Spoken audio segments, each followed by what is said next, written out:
Hello everyone. आज की video में हम लोग डिस्कस करेंगे कीमोऑस्मोसिस हाइपोथेसिस। कीमोऑस्मोसिस हाइपोथेसिस एक कंसेप्ट है जो आपको दो चीजों के बारे में समझाता है कि माइटोकॉन्ड्रिया और क्लोरोप्लास्ट के अंदर एटीपी की सिंथेसिस कैसे होती है। माइटोकॉन्ड्रिया जो एनर्जी बनाता है वो ऑक्सीजन की प्रेजेंस में बनाता है। एटीपी जब बनाता है तो ऑक्सीजन की प्रेजेंस में बनाता है, और क्लोरोप्लास्ट जब एटीपी बनाता है तो सनलाइट की प्रेजेंस में बनाता है।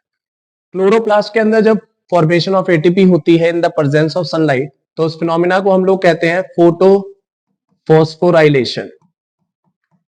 फोटोफॉस्फोराइलेशन, फोटो मींस क्योंकि सनलाइट की प्रेजेंस में हो रहा है, phosphorylation means ATP synthesis. Phosphorylation का मतलब होता है जब एडिनोसाइन डाइफॉस्फेट के साथ आप एक इनऑर्गेनिक फॉस्फेट को जोड़ के एक एटीपी के मॉलिक्यूल की सिंथेसिस करते हैं तो उसको हम फोटोफॉस्फोराइलेशन कहते हैं, जब ये सनलाइट की प्रेजेंस में होगा। और यही फिनोमिना जब माइटोकॉन्ड्रिया के अंदर ऑक्सीजन की प्रेजेंस में होता है तो उस फिनोमिना का नाम हो जाता है ऑक्सीडेटिव फॉस्फोराइलेशन। बट इस दोनों कंसेप्ट में, दोनों स्ट्रक्चर्स के अंदर जब एनर्जी की फॉर्मेशन होती है तो एनर्जी की फॉर्मेशन होते समय सेम ही कंसेप्ट फॉलो होता है। और वो कंसेप्ट कीमोऑस्मोसिस हाइपोथेसिस आपको समझाने की कोशिश करता है कि किस तरीके से एटीपी सिंथेसिस होगी दो अलग अलग स्ट्रक्चर में, बट कंसेप्ट सेम होगा। कंसेप्ट क्या है? कंसेप्ट ये है कि हम दोनों ही स्ट्रक्चर्स में जब एटीपी बनाने की कोशिश करते हैं तो हमारा मेन पर्पस ये रहता है कि हम एक मेम्ब्रेन के अक्रॉस, माइटोकॉन्ड्रिया के अंदर ये इनर मेम्ब्रेन हो जाती है, माइटोकॉन्ड्रिया की जो इनर मेम्ब्रेन है, और क्लोरोप्लास्ट में या तो ये मेम्ब्रेन थैलेकॉइड की होती है या ये मेम्ब्रेन स्ट्रोमा लैमेले की होती है। किसी भी मेम्ब्रेन के अक्रॉस हम प्रोटोन ग्रेडियंट बनाना चाहते हैं। प्रोटोन ग्रेडियंट का मतलब क्या होता है? जब हम प्रोटोन की कंसंट्रेशन को एक तरफ, मेम्ब्रेन के एक तरफ बढ़ा देंगे और दूसरी तरफ प्रोटोन की कंसंट्रेशन को कम कर देंगे तो जो ग्रेडियंट जनरेट होगा उसको प्रोटोन ग्रेडियंट कहेंगे। एक तरह का इलेक्ट्रोकेमिकल ग्रेडियंट है, क्योंकि यहां पर जिस केमिकल का आप ग्रेडियंट बना रहे हैं, जिस मॉलिक्यूल का आप ग्रेडियंट बना रहे हैं, उसके पास चार्ज है। और ये इलेक्ट्रोकेमिकल ग्रेडियंट जब ब्रेक डाउन होगा, इसका मतलब जब मॉलिक्यूल जो हाइड्रोजन आयन है, जो प्रोटोन है, वो हायर कंसंट्रेशन से लोअर कंसंट्रेशन में जाएगा, तो इस दौरान जो एनर्जी रिलीज होगी उस एनर्जी के यूटिलाइजेशन से हम एटीपी की फॉर्मेशन करेंगे। इसका मतलब ये है कि चाहे आप एनर्जी माइटोकॉन्ड्रिया में बना रहे हैं, चाहे आप क्लोरोप्लास्ट में बना रहे हैं, दोनों के अंदर ही एनर्जी बनाते समय एक सिमिलर प्रोटोन ग्रेडियंट की फॉर्मेशन होगी। प्रोटोन ग्रेडियंट एक मेम्ब्रेन के अक्रॉस बनाया जाएगा, जिसमें एक तरफ प्रोटोन की कंसंट्रेशन ज्यादा की जाएगी, दूसरी तरफ प्रोटोन की कंसंट्रेशन कम की जाएगी। जब ये प्रोटोन ग्रेडियंट ब्रेक डाउन होगा तो जो एनर्जी का लॉस होगा उसी एनर्जी से हम एडीपी को इनऑर्गेनिक फॉस्फेट से जोड़ेंगे और एटीपी की फॉर्मेशन करेंगे। आज के इस लेक्चर में हम कीमोऑस्मोटिक हाइपोथेसिस समझेंगे विद रिस्पेक्ट टू क्लोरोप्लास्ट, यानी क्लोरोप्लास्ट में एनर्जी कैसे बनती है। माइटोकॉन्ड्रिया में भी इसी तरीके से बनेगी, बट आज के लेक्चर में हमारा मेन फोकस क्लोरोप्लास्ट के अंदर रहेगा, ये समझना कि एटीपी की सिंथेसिस कैसे होती है। क्लोरोप्लास्ट के अंदर एटीपी कैसे बनेगी, इसको समझने के लिए हम लोग पहले एक छोटा सा कंसेप्ट डिस्कस करेंगे जो है फोटोसिस्टम। अगर आपको फोटोसिस्टम क्लियर होगा तो ही आप आगे का कंसेप्ट कीमोऑस्मोटिक हाइपोथेसिस समझ पाएंगे। हम ये जानते हैं कि जितनी भी एटीपी बननी है क्लोरोप्लास्ट में, वो सनलाइट की प्रेजेंस में बननी है। सनलाइट की प्रेजेंस में एटीपी बनाने के लिए हमें पहले सनलाइट को एब्जॉर्ब करना पड़ेगा। सनलाइट को एब्जॉर्ब करते हैं पिगमेंट के कॉम्प्लेक्सेस, और इन्हीं पिगमेंट के कॉम्प्लेक्सेस को हम फोटोसिस्टम कहते हैं। तो फोटोसिस्टम एक तरह के पिगमेंट कॉम्प्लेक्सेस हैं, एक तरीके का पिगमेंट कॉम्प्लेक्सेस है जो किसी भी प्लांट के अंदर, किसी भी क्लोरोप्लास्ट के अंदर सनलाइट को एब्जॉर्ब करता है, और उस सनलाइट के एब्जॉर्प्शन से जो एनर्जी यूटिलाइज होती है हम उसे इनडायरेक्टली एटीपी सिंथेसिस में यूज करने वाले हैं। तो फोटोसिस्टम के अंदर एक होता है एंटीना कॉम्प्लेक्स, जिसको हम लाइट हार्वेस्टिंग कॉम्प्लेक्स भी कहते हैं, जो बना होता है असेसरी पिगमेंट मॉलिक्यूल्स का। असेसरी पिगमेंट मॉलिक्यूल जैसे क्लोरोफिल बी, ज़ैंथोफिल, कैरोटेनॉइड्स, ये सब एसेसरी पिगमेंट मॉलिक्यूल्स में आते हैं। और इनके साथ प्रेजेंट होता है क्लोरोफिल ए, जिसको हम रिएक्शन सेंटर भी कहते हैं। तो हर एक फोटोसिस्टम के दो मेन कंपोनेंट होते हैं, लाइट हार्वेस्टिंग कॉम्प्लेक्स और एक reaction centre. Light harvesting complex में छोटे छोटे एसेसरी पिगमेंट्स प्रेजेंट होते हैं जो सनलाइट को एब्जॉर्ब करके अपनी एनर्जी को रिएक्शन सेंटर पे ट्रांसफर करते हैं। और रिएक्शन सेंटर पे क्या होता है, जितनी भी सनलाइट आती है उस सनलाइट की यूटिलाइजेशन से इलेक्ट्रॉन को एक्साइट किया जाता है। जैसे क्लोरोफिल ए जो है उसका सेंट्रल में जो एटम प्रेजेंट है, मेटल आयन, वो मैग्नीशियम है। जब इसके पास बहुत सारी एनर्जी आती है जो एंटीना कॉम्प्लेक्स से आती है, और ये खुद जो सनलाइट एब्जॉर्ब करता है, उस सारी सनलाइट के एब्जॉर्प्शन से जो मैग्नीशियम है वो अपने इलेक्ट्रॉन को एक्साइट करता है और लॉस ऑफ इलेक्ट्रॉन परफॉर्म करता है। इसी इलेक्ट्रॉन की मदद से अल्टीमेटली हम प्रोटॉन का ग्रेडियंट बनाने की कोशिश करेंगे। तो photosystem group of pigment molecules हैं जो सनलाइट को एब्जॉर्ब करेंगे। सनलाइट को एब्जॉर्ब करके रिएक्शन सेंटर जो है क्लोरोफिल ए, वो सनलाइट को एब्जॉर्ब करके इलेक्ट्रॉन को लॉस करेगा। जो इलेक्ट्रॉन एक्साइटेड है, जो सनलाइट से एनर्जी आई है उससे जो इलेक्ट्रॉन एक्साइट हुए हैं, उस एक्साइटेड इलेक्ट्रॉन में जो एनर्जी है उससे हम प्रोटॉन ग्रेडियंट बनाएंगे और प्रोटॉन ग्रेडियंट से एटीपी बनाएंगे। तो सीक्वेंस क्या है, पहले सनलाइट एब्जॉर्प्शन होगा, कौन करेगा, फोटो सिस्टम में जो पिगमेंट कॉम्प्लेक्स है, इस फोटो सिस्टम में जो पिगमेंट कॉम्प्लेक्स है इस सनलाइट के एब्जॉर्प्शन से इलेक्ट्रॉन को एक्साइट करेंगे, इलेक्ट्रॉन को एक्साइट रिएक्शन सेंटर करेगा यानी क्लोरोफिल ए करेगा। जब इलेक्ट्रॉन एक्साइट होंगे तो इलेक्ट्रॉन जब ग्राउंड स्टेट से एक्साइटेड स्टेट में एनर्जी गेन करके मूव करेंगे तो उस एनर्जी के यूटिलाइजेशन से हम प्रोटॉन ग्रेडियंट बनाएंगे और प्रोटॉन ग्रेडियंट बना के हम एटीपी सिंथेसिस करेंगे। यानी प्रोटॉन ग्रेडियंट बनाने के लिए इलेक्ट्रॉन की रिक्वायरमेंट है और इलेक्ट्रॉन एक्साइट करने के लिए सनलाइट की रिक्वायरमेंट है। ये एक सीक्वेंस है जो इवेंट्स का आपको याद रखना है अगर आप कीमोस्मोटिक हाइपोथेसिस समझना चाहते हैं। प्लांट के अंदर साइंटिस्टों ने दो तरह के फोटो सिस्टम्स को डिस्कवर किया है, PS1, PS2। PS1 और PS2 का जो नाम है वो इनकी डिस्कवरी के आधार पर दिया गया। डिस्कवरी के आधार पर दिए जाने का मतलब है कि पहले जो डिस्कवर हुआ वो PS1 है, जो पहले डिस्कवर हुआ वो PS1 है और जो बाद में डिस्कवर हुआ वो PS2 है। पहले PS1 डिस्कवर हुआ और बाद में कौन डिस्कवर हुआ, PS2। इनकी फंक्शनिंग इस बात पर डिपेंड नहीं करती कि इसका नाम क्या दिया गया है, बट इनकी डिस्कवरी के नाम पर इसका नाम दिया गया है। जैसे PS1 की डिस्कवरी पहले हुई तो वो 1 है और PS2 की डिस्कवरी बाद में हुई तो PS2 है। क्या मेजर डिफरेंसेस है, PS1 जो है वो थैलेकोइड और स्ट्रोमा लैमेली दोनों की मेम्ब्रेन में प्रेजेंट होगा, जबकि PS2 जो है वो सिर्फ और सिर्फ थैलेकोइड में प्रेजेंट होगा। या आप इसे ऐसे भी समझ सकते हैं कि जो थैलेकोइड है उसमें PS1 और PS2 दोनों एग्जिस्ट करते हैं, बट स्ट्रोमा लैमेली में सिर्फ PS1 एग्जिस्ट करता है और थैलेकोइड में PS1 PS2 दोनों एग्जिस्ट करते हैं। PS1 का जो रिएक्शन सेंटर है वो मैक्सिमम 700 नैनोमीटर तक की सनलाइट को एब्जॉर्ब कर सकता है। 700 नैनोमीटर से ऊपर वेवलेंथ ये एब्जॉर्ब नहीं करेगा। 700 नैनोमीटर इसकी पीक एब्जॉर्प्शन है, ये मिनिमम नहीं है, ये पीक है। इससे नीचे वाली को एब्जॉर्ब कर सकता है बट 700 से ऊपर ये एब्जॉर्ब नहीं कर सकता। PS2 का रिएक्शन सेंटर 680 नैनोमीटर तक की सनलाइट को एब्जॉर्ब कर सकता है, इससे ऊपर नहीं कर सकता। PS1 थैलेकोइड की मेम्ब्रेन में जब प्रेजेंट होता है तो हमेशा बाहर वाली मेम्ब्रेन की तरफ, आउटर मेम्ब्रेन की तरफ प्रेजेंट होता है, जबकि PS2 हमेशा इनर मेम्ब्रेन की तरफ प्रेजेंट होता है। क्योंकि हम जो एनर्जी बनाना चाहते हैं, जो एनर्जी एटीपी सिंथेसिस हम सीखेंगे उसमें PS1 और PS2 दोनों की इन्वॉल्वमेंट होगी, इसलिए हमें थोड़ा बहुत आइडिया होना चाहिए कि PS1 क्या है, PS2 क्या है।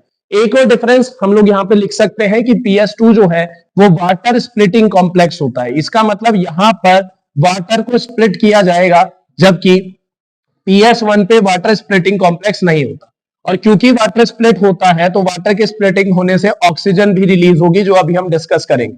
तो हम क्या समझ रहे हैं, हम ये कह रहे हैं कि अगर हमें कीमोस्मोटिक हाइपोथेसिस से एटीपी बनानी है उसके लिए हमें प्रोटॉन ग्रेडियंट चाहिए।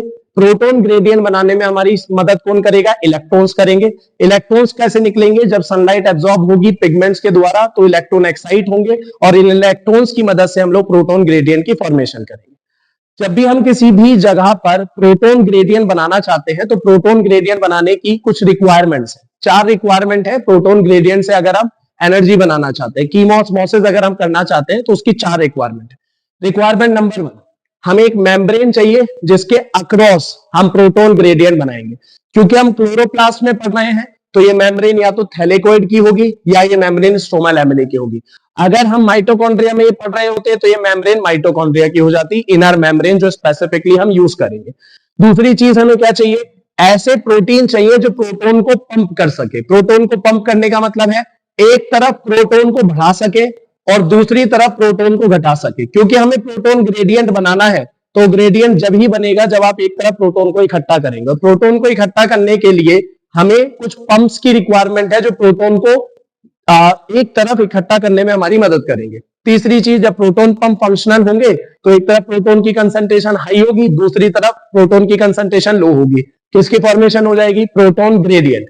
फोर्थ और सबसे इंपॉर्टेंट चीज जो हमें चाहिए वो चाहिए एक एंजाइम जिसका नाम है एटीपी सिंथेज।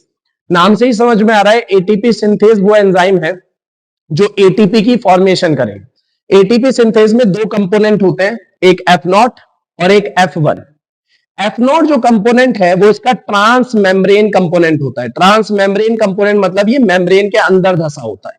ये वो पार्ट है जो मेम्ब्रेन में धसा होगा। कौन सी मेम्ब्रेन में, जो भी आप पढ़ रहे हैं, थैलेकोइड, स्ट्रोमा लैमेली या माइटोकॉन्ड्रिया। F1 पार्ट जो है ये इसका पेरिफेरल पार्ट है। पेरिफेरल मतलब जो बाहर की तरफ प्रेजेंट है, मेम्ब्रेन में धसा हुआ नहीं।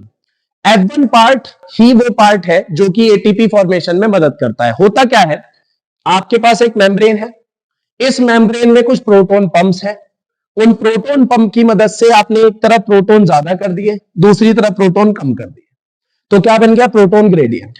जब ये प्रोटोन ग्रेडियंट ब्रेकडाउन होगा तो प्रोटोन हाइयर कंसंट्रेशन से लोअर कंसंट्रेशन में मूव करना चाहेंगे, मूव करेंगे एफ नॉट के थ्रू। तो एफ नॉट क्या प्रोवाइड करेगा, एक चैनल, एक प्रोटीन, एक जगह प्रोवाइड करेगा जिससे प्रोटोन मूव कर सकते हैं।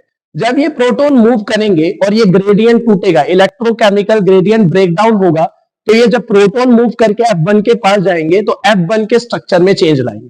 उस स्ट्रक्चर में चेंज की वजह से F1 ADP को किस में कन्वर्ट करेगा, ATP में। तो अगर हम एनर्जी बनाना चाहते हैं तो हमें कितनी चीजें चाहिए, चार, सिर्फ चार चीजों से हमारा काम चल जाएगा। नंबर 1 एक मेम्ब्रेन जिसके अक्रॉस हम ग्रेडियंट बनाएंगे। नंबर 2 ऐसे प्रोटीन्स जो हमारे प्रोटॉन्स को एक तरफ ज्यादा करेंगे एक तरफ कम करेंगे, जिनको हम प्रोटॉन पंप कहेंगे। जब प्रोटॉन एक तरफ ज्यादा हो जाएंगे एक तरफ कम हो जाएंगे तो जो ग्रेडियंट बनेगा उसको प्रोटॉन ग्रेडियंट कहेंगे। प्रोटॉन ग्रेडियंट एक तरह का इलेक्ट्रोकेमिकल ग्रेडियंट है, मैं बार बार कह रहा हूं, याद रखेंगे, इंपॉर्टेंट है। प्रोटॉन ग्रेडियंट जब बनेगा तो उसके बाद प्रोटॉन हाइयर से लोअर में जाना चाहेंगे, मतलब इस ग्रेडियंट को ब्रेक डाउन करना चाहेंगे। ये ग्रेडियंट को ब्रेक डाउन करने की अपॉर्चुनिटी कौन प्रोवाइड करेगा, एफ नॉट। एफ नोट से जब प्रोटॉन निकल के F1 की तरफ जाएंगे तो F1 में चेंज आएगा और उस चेंज की वजह से F1 ATP की फॉर्मेशन करेगा। ये चार चीजें अगर मेरे पास है तो हम ATP फॉर्म कर सकते हैं with the help of proton gradient. अब देखते हैं कि कैसे थैलेकोइड की मेम्ब्रेन में प्रोटॉन की फॉर्मेशन, प्रोटॉन ग्रेडियंट बनता है और प्रोटॉन ग्रेडियंट से ATP बनती है। मान लेते हैं ये हमारा एक थैलेकोइड है। थैलेकोइड एक डबल मेम्ब्रेन सिस्टम है, अंदर वाली मेम्ब्रेन आउटर मेम्ब्रेन, बाहर वाली इनर मेम्ब्रेन, अंदर वाली इनर मेम्ब्रेन, बाहर वाली आउटर मेम्ब्रेन। अंदर जो कैविटी है, इस कैविटी को हमने ल्यूमेन कहा, थैलेकोइड का ल्यूमेन। ल्यूमेन के बाहर की तरफ जो आउटर कैविटी है वो क्लोरोप्लास्ट की कैविटी है जिसको हम स्ट्रोमा कहते हैं। अंदर वाली कैविटी ल्यूमेन है, बाहर वाली कैविटी स्ट्रोमा है। इन मेम्ब्रेन में कुछ प्रोटीन सिस्टम धसे हुए हैं जो हमारा ये पूरे प्रोसेस करने में मदद करेंगे। सबसे पहले PS2 हमें दिख रहा है, PS2 हमने अभी पढ़ा था, इनर मेम्ब्रेन की तरफ प्रेजेंट होता है। थोड़ा आगे चलेंगे तो हमें PS1 दिख रहा है जो आउटर मेम्ब्रेन की तरफ प्रेजेंट होता है। तो हमारे पास कुछ प्रोटीन सिस्टम है जो हमारे ATP फॉर्मेशन में मदद करेंगे और यहीं पर F0 F1 धसा हुआ है। इंपॉर्टेंट बात क्या है, याद रखनी है, हमारा पर्पस है प्रोटोन ग्रेडियंट सिंथेसाइज करना। प्रोटोन ग्रेडियंट बनेगा तभी ATP बनेगी।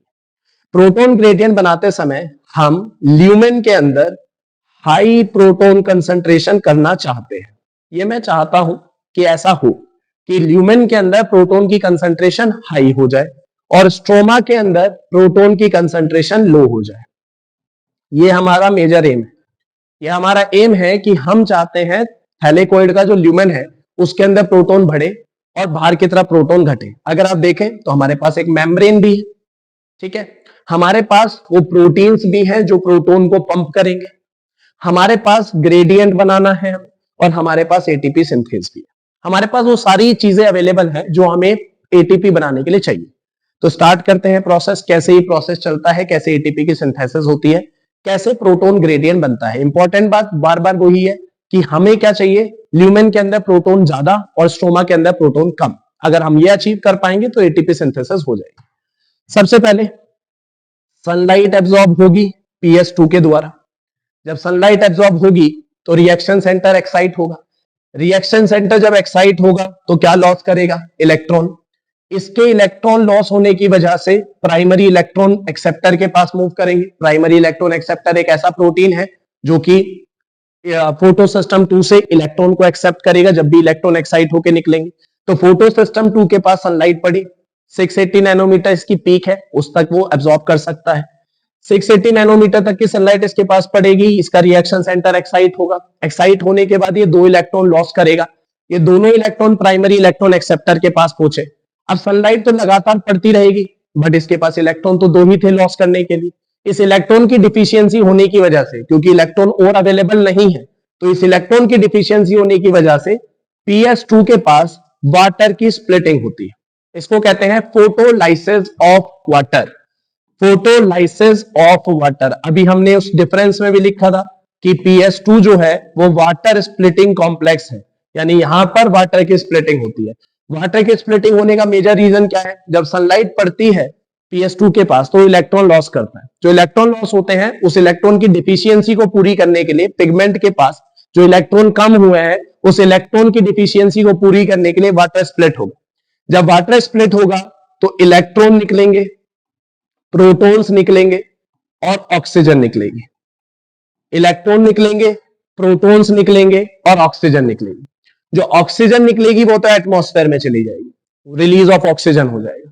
जो इलेक्ट्रॉन निकलेंगे वो वापस से पिगमेंट सिस्टम के पास आ जाएंगे जो डिफिशियंसी थी उसको पूरी करने के लिए। जो प्रोटॉन बनेंगे वो ल्यूमेन के अंदर इकट्ठा हो जाएंगे और यही हम चाहते हैं कि ल्यूमेन के अंदर प्रोटॉन इकट्ठा हो। तो प्रोटॉन ग्रेडियंट बनने की शुरुआत कहां से होती है? प्रोटॉन ग्रेडियंट बनने की शुरुआत का पहला जो पॉइंट है वो है स्प्लिटिंग ऑफ वाटर। जब PS2 पे वाटर स्प्लिट होता है तो उसकी वजह से जो प्रोटॉन बनते हैं वो ल्यूमेन में इकट्ठा हो जाते हैं। अब इलेक्ट्रॉन्स, हमने कहा था प्रोटॉन ग्रेडियंट बनाने के लिए इलेक्ट्रॉन्स बहुत जरूरी है।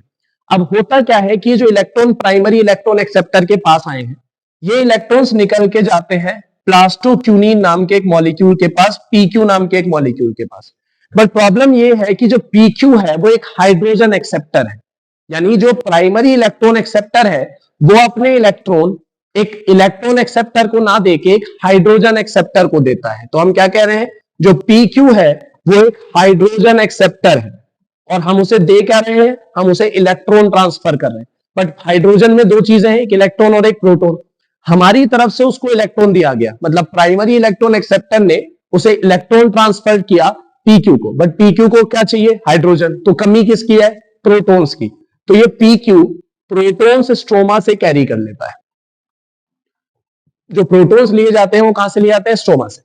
स्ट्रोमा से दो प्रोटॉन उठा लिए गए, दो इलेक्ट्रॉन हमने दिए। PQ इलेक्ट्रॉन और प्रोटॉन यानी हाइड्रोजन की मदद से रिड्यूस हो जाता है और रिड्यूस होकर कन्वर्ट होता है PQH2 में। तो हमने इलेक्ट्रॉन दिए प्राइमरी इलेक्ट्रॉन एक्सेप्टर को, यानी PS2 ने इलेक्ट्रॉन दिए प्राइमरी इलेक्ट्रॉन एक्सेप्टर को। प्राइमरी इलेक्ट्रॉन एक्सेप्टर से इलेक्ट्रॉन किसके पास गए, हाइड्रोजन एक्सेप्टर के पास। हाइड्रोजन एक्सेप्टर को इलेक्ट्रॉन के साथ साथ क्या चाहिए, प्रोटॉन। तो प्रोटॉन की डिफिशियंसी कहां से पूरी हुई, बाहर से। अब प्रोटॉन आ गए, इलेक्ट्रॉन आ गए, किस में कन्वर्ट हो गया, PQS2 में। PQS2 जब दोबारा PQ में कन्वर्ट होता है तो क्या लॉस करेगा, इलेक्ट्रॉन और प्रोटॉन। इसके बराबर में बैठा है साइटोक्रोम B6F। साइटोक्रोम B6F को इलेक्ट्रॉन दिए जाते हैं तो ये इलेक्ट्रॉन एक्सेप्ट कर लेता है। अब साइटोक्रोम जो है वो एक इलेक्ट्रॉन कैरियर है, इसका मतलब वो सिर्फ और सिर्फ किसको कैरी करना चाहता है, इलेक्ट्रॉन को। अब प्लास्टोक्यूनिन से PQH2 से क्या निकले, दो इलेक्ट्रॉन और दो प्रोटॉन। इलेक्ट्रॉन ये अपने पास कैरी कर लेगा और जो प्रोटॉन्स हैं उनको एक इधर ट्रांसफर कर देगा ल्यूमेन में, तो और ज्यादा प्रोटॉन इकट्ठा हुए। तो पहला स्टेप क्या था प्रोटॉन के इकट्ठा होने का, वाटर की स्प्लिटिंग। दूसरा स्टेप क्या है प्रोटॉन के इकट्ठा होने का, जब इलेक्ट्रॉन्स ट्रांसफर हो रहे हैं PS2 से साइटोक्रोम के पास तक, तो उस दौरान बीच में कौन आ रहा है, PQ आ रहा है। PQ क्या है, एक हाइड्रोजन एक्सेप्टर है, इलेक्ट्रॉन एक्सेप्टर नहीं है। क्योंकि मैं उसे इलेक्ट्रॉन ट्रांसपोर्ट कर रहा हूं हाइड्रोजन की जगह, तो वो प्रोटॉन कहां से लेगा, स्ट्रोमा से लेगा। और जब वो अपने इलेक्ट्रॉन और प्रोटॉन साइटोक्रोम को देगा तो साइटोक्रोम अपने पास क्या रख लेगा, इलेक्ट्रॉन्स। प्रोटॉन्स किधर ट्रांसफर कर देगा, अंदर।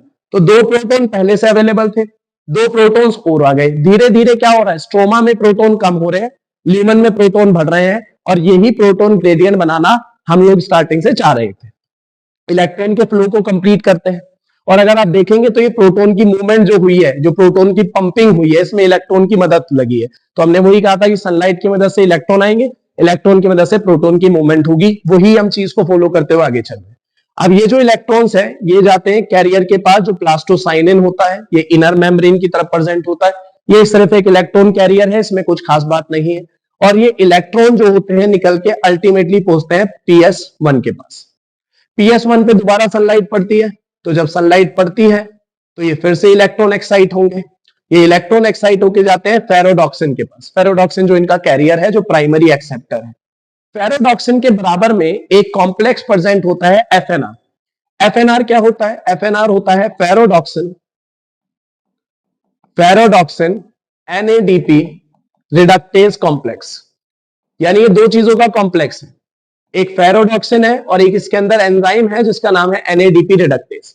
NADP रिडक्टेज क्या करना चाहता है? NADP रिडक्टेज चाहता है NADP को रिड्यूस कर दिया जाए, NADP को रिड्यूस कर दिया जाए और रिड्यूस करके कन्वर्ट कर दिया जाए NADPH में। किसमें कन्वर्ट कर दिया जाए? NADPH plus H positive. But इस रिडक्शन के लिए दो चीजों की रिक्वायरमेंट है, एक तो चाहिए इलेक्ट्रॉन्स, दूसरा चाहिए प्रोटॉन्स। तो इलेक्ट्रॉन्स तो हम दे दिए इसको दो, प्रोटॉन ये कहां से यूज करेगा? स्ट्रोमा से। जब ये प्रोटॉन स्ट्रोमा से यूज करेगा तो दो प्रोटॉन और स्ट्रोमा से कम हो जाएंगे, तो इवेंचुअली प्रोटॉन और कम हो गए। हमें ल्यूमेन में प्रोटॉन बढ़ाने हैं और स्ट्रोमा में घटाने हैं। तो अगर आप इवेंचुअली देखो तो हुआ क्या, तीन स्टेप में हुआ जो भी चीज हुई। पहला, वाटर की स्प्लिटिंग हुई तो ल्यूमेन में प्रोटॉन बढ़े, ठीक है। इलेक्ट्रॉन की मूवमेंट हुई तो इलेक्ट्रॉन की मूवमेंट से दो प्रोटॉन को स्ट्रोमा से ल्यूमेन में लाया गया, पंप किया गया, ये वाला जो प्रोसेस था। और फाइनली स्ट्रोमा के अंदर जब NADP का रिडक्शन हुआ NADPH में, जो कराया NADP रिडक्टेज नाम के एक एंजाइम ने, तो उस दौरान भी दो प्रोटॉन स्ट्रोमा से कम हुए। जब कम हुए तो ग्रेडियंट में तो मदद कर ही रहा है क्योंकि बाहर से कम हो रहे हैं। अब इस पूरे प्रोसेस में जब अंदर की तरफ प्रोटॉन इकट्ठे हो जाते हैं, इलेक्ट्रोकेमिकल ग्रेडियंट बन जाता है। अब ये ग्रेडियंट टूटना चाहता है। जब ये ग्रेडियंट टूटेगा तो प्रोटॉन किधर की तरफ मूव करेंगे? स्ट्रोमा की तरफ। किसके थ्रू मूव करेंगे? F0 F1 जो ATP सिंथेज है। और जब ये प्रोटॉन इस F0 F1 की तरफ मूव करेंगे तो F1 में जो चेंज आएगा उसी चेंज से किस चीज की फॉर्मेशन होगी? ATP की फॉर्मेशन होगी। तो ये कीमोसिंथेसिस हाइपोथेसिस में, कीमोस्मोटिक हाइपोथेसिस में हमें किस बात का ध्यान रखना है कि हमें एनर्जी बनाने के लिए प्रोटॉन ग्रेडियंट बनाना है। और प्रोटॉन ग्रेडियंट अगर देखा जाए तो हमने तीन चीजों से बनाया है। पहला, हमने वाटर की स्प्लिटिंग करी ल्यूमेन की तरफ। दूसरा, हमने प्रोटॉन्स को पंप किया स्ट्रोमा से थैलेकोइड में, किसकी मदद से? प्रोटॉन पंप, प्लास्टोक्यूनिन, ETS यानी साइटोक्रोम की मदद से। तीसरा, हमने NADP को NADPH में रिड्यूस किया स्ट्रोमा की तरफ, जिसकी वजह से स्ट्रोमा में प्रोटॉन कम हुए और ग्रेडियंट क्या हुआ? इंक्रीज हुआ। इन सब फिनोमिना की वजह से ल्यूमेन के अंदर, जो थैलेकोइड का ल्यूमेन था, उसके अंदर प्रोटॉन का ग्रेडियंट यानी कंसंट्रेशन बढ़ी, बाहर की तरफ घटी। और ये जो इलेक्ट्रोकेमिकल ग्रेडियंट बना, इसकी वजह से जब ये ग्रेडियंट टूटा तो F1 ने ATP की सिंथेसिस कर ली। ये है कीमोस्मोटिक हाइपोथेसिस, जो कि थैलेकोइड में ATP बनाने के लिए रिस्पॉन्सिबल है। यही सेम फिनोमिना माइटोकॉन्ड्रिया में भी ATP बनाने के लिए रिस्पॉन्सिबल है, जहां पर ETS इलेक्ट्रॉन ट्रांसपोर्ट चेन, ये इलेक्ट्रॉन ट्रांसपोर्ट सिस्टम इस चीज को अचीव करता है कि ग्रेडियंट किस तरीके से फॉर्म होता है। बट कंसेप्ट वहां पर भी यही लगेगा कि एक मेम्ब्रेन के अक्रॉस हमें प्रोटॉन का ग्रेडियंट बनाना है, और जब वो ग्रेडियंट टूटेगा तब किसकी फॉर्मेशन की जाएगी? ATP की। आज के लिए इतना ही करते हैं, बाकी हम नेक्स्ट लेक्चर में कंटिन्यू करेंगे। Thank you.